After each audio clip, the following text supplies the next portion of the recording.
ನೂತನ ಕರವೇ ಕಚೇರಿಯನ್ನ ಪಟ್ಟಣದ ಬಸ್ ನಿಲ್ದಾಣದ ಮುಂಭಾಗದಲ್ಲಿ ಕರ್ನಾಟಕ ರಕ್ಷಣಾ ವೇದಿಕೆ ಚಳವಳಿ ಡಾ ಚಲಪತಿ ಗೌಡ್ರ ಬಣದ ತಾಲೂಕಾ ಅಧ್ಯಕ್ಷ ಕರವೇ ಬಾಬಾಜಾನ್ ನೇತೃತ್ವದಲ್ಲಿ ಕರವೇ ಕಚೇರಿಯನ್ನ ಪ್ರಾರಂಭಿಸಲಾಯಿತು.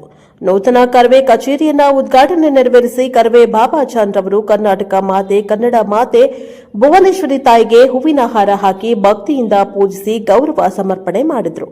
ಈ ಕಾರ್ಯಕ್ರಮದಲ್ಲಿ ಕರವೇ ಕಾರ್ಯಕರ್ತರು ಕಚೇರಿಗೆ ಅಲಂಕರಿಸಿ ಬೃಹತ್ ಕೇಕ್ ಕತ್ತರಿಸಿ ಸಾರ್ವಜನಿಕರಿಗೆ ಸಿಹಿ ಹಂಚಿದ್ದಾರೆ. ಈ ವೇಳೆಯಲ್ಲಿ ಕರವೇ ಬಾಬಾಜಾನ್ ಮಾತನಾಡಿ, ನಮ್ಮ ಕರವೇ ಸಂಘಟನೆಯ ನೂತನ ಕಚೇರಿಯನ್ನ ಭಾಗ್ಯನಗರ ಪಟ್ಟಣದಲ್ಲಿ ಪ್ರಾರಂಭಿಸಿದ್ದು, ಸಾರ್ವಜನಿಕರು ಕನ್ನಡಿಗರು ಪಕ್ಷಾತೀತವಾಗಿ ಜಾತ್ಯತೀತವಾಗಿ ಇದರ ಸದುಪಯೋಗವನ್ನು ಪಡಿಸಿಕೊಳ್ಳಬೇಕು.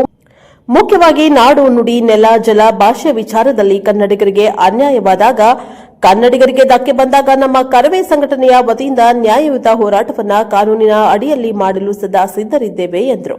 ಈ ಸಂದರ್ಭದಲ್ಲಿ ಕರವೇ ಮುಖಂಡರಾದ ವೆಂಕಟಶಿವಪ್ಪ, ಕರಾಟೆ ರಿಯಾಜ್, ಇಂದ್ರ, ಶೇಖ್, ಹಿದಾಯತುಲ್ಲಾ, ವಿಷ್ಣು, ಸಲೀಂ, ಮಂಜುನಾಥ್, ಇದ್ರಿಸುಲ್ಲಾ, ನಂದಗೋಕುಲ, ಸುಹೇಲ್, ಮುಬಾರಕ್ ಮತ್ತಿತರರು ಹಾಜರಿದ್ದರು. Bureau reporter Ravindra, Prajapava TV, Bhagyanagar.